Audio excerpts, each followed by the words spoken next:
روجه را روانه ده، والله دې په منګ او تاسو باندې په خیر سره سر ته ورسوي، والله دې زمونږ د دې روجې ټول اعمال قبول کړي. خو یو خبره واوره، روجه ښه عمل دی،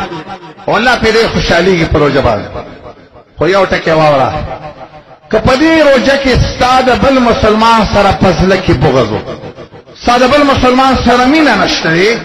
ستا د بل مسلمان سره محبت نشته دی، ستا د بل مسلمان په دې زړه کې بغض پروت دی، والله زما نبی د هغه نه په صحیح حدیث کې مسلم ابو داود کې نقل دی چې رب العالمین د هر چا عمل قبلوي، خو هغه مؤمن چې د بل مؤمن سره کینه او بغض لري، رب العالمین وایي د ده عمل ما ته مه راخېجوئ، دا د ده عمل د قبلېدو نه دی. لکه بس دا څومره پښتانه یوه خبره کوي، دا تعبیر خو زه ښه نه ګڼم، خو داسې یوه خبره واوره چې داسې ووایه چې د سهار نه د ماښامه پورې روژه نیولې ده. د الله نبي فرمایي ډېر خلک روژې نیولي سوا د تندې د ولږې نه ده ته نور هېڅ نه میلاوېږي، ده د بل مسلمان سره خفګان دی. الله ملایکو ته وایي د ګل په ورځ باندې یا د پیر یا د زیارت په دې دوه ورځو باندې